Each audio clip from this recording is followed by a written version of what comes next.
For part B, we're taking this region R and rotating it around the line x equals -1. So going around this line here, this is our axis of revolution. We've got this vertical rectangle going around this vertical asymptote. So we've got a vertical asymptote, or not asymptote, but axis of revolution, vertical rectangle, and we spin that around. What do we get here? Shell, washer, or disc? This is going to be a shell, right? Remember, parallel to the axis of revolution, parallel shell. If the rectangle is perpendicular to the axis of revolution, that's going to be a washer or a disc. Now, if you feel better with a washer, we could do a dy cut and do everything in terms of y and do a washer. I'm going to keep it as a dx cut and do a shell. So our shell, remember the formula is 2 pi times definite integral from a to b of the average radius times the height times the thickness. So we need to figure out those parts, our average radius, height, and thickness. So thickness is the easy one, that's always our cut. So thickness is going to be the dx. The thickness of the shell right here is our dx. The average radius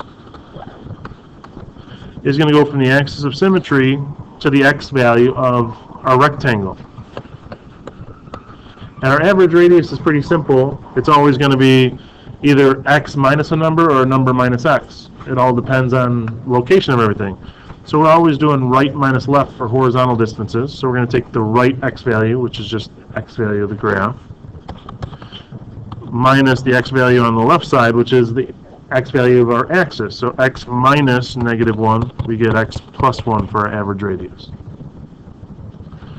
And then our height is just going to be that vertical distance of our rectangle here, right? The height of our shell.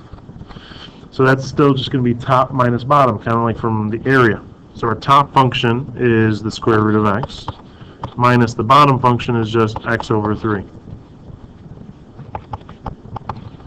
And our a and b are going to be same from part A. From A, we have 0 to 9. This is still the same region. We're doing it in terms of x. So 2 pi times definite integral from 0 to 9 of x plus 1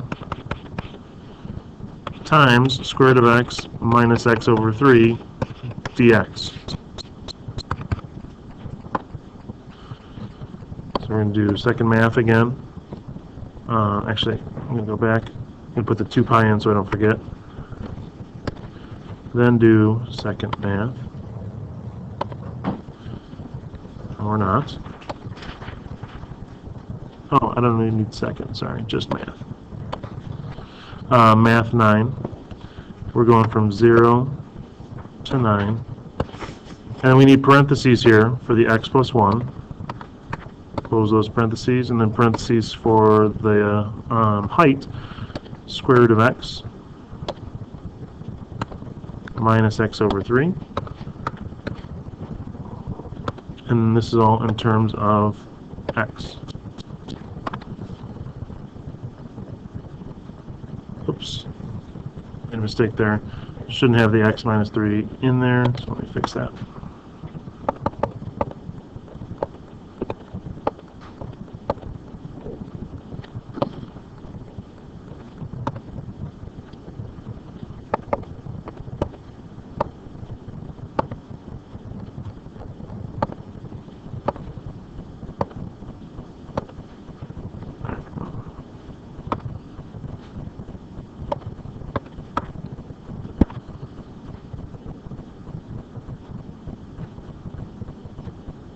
So I should get 130.0062.